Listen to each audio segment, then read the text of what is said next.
भगवत गीता को नहीं भूल सकते। राम कथा उस पृथ्वी तल को विदीर्ण करके उगने वाली उस विशाल वट वृक्ष के समान है, जो कि संपूर्ण विश्व को अनेक सदियों से आश्रय देता हुआ आज तक सुसज्जित और प्रतिष्ठित है। इस आर्य संस्कृति के प्राण रक्षक है कौशल्या नंदन, दशरथ नंदन, राघवेंद्र श्रीराम। श्रीराम कथा का आदि तो है पर अंत नहीं है। अंत तो तब होगा जब कोई इस धराधाम पर राम का नाम लेवाना हो।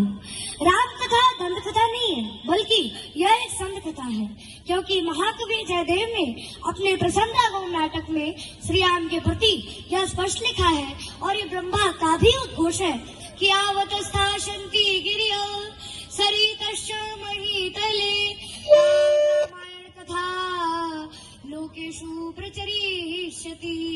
अर्थात जब तक धरती पर पहाड़ के अस्तित्व रहेंगे, नदियां बहती रहेगी, तावत रामायण कथा लोकेषु प्रचरिष्यति, तब तक राम की कहानी घर घर में कही जाती रहेगी। ऐसा होने में किसी की मेहरबानी नहीं है, क्योंकि हमारे प्रभु श्री राम जी की कहानी ऐसी है। अयोध्या में एक भव्य राम मंदिर का भी निर्माण था, जिसे मुगल आक्रमणकारी बाबर ने उस भव्य मंदिर को तोड़कर उसके ऊपर एक मस्जिद बना दी थी, जिसका नाम था बाबरी मस्जिद।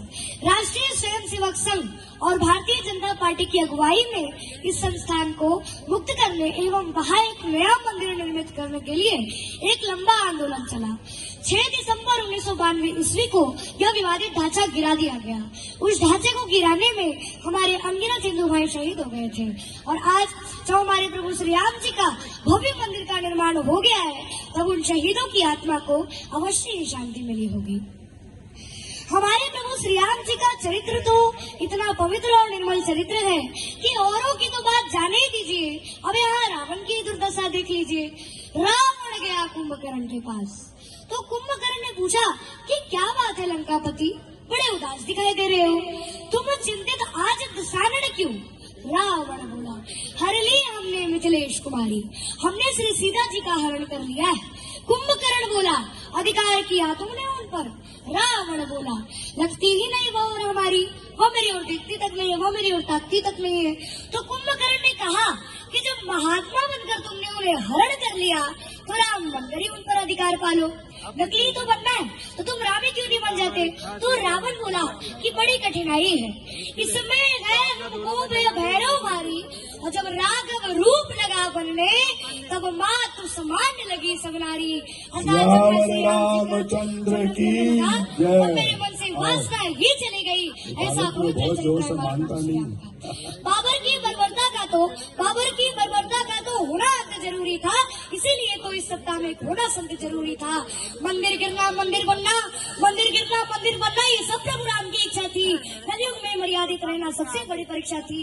मर्यादा में रह करके ही मंदिर को बनवाए गए। निराधार जब तक हुए सब, तभी राम घर आए हैं।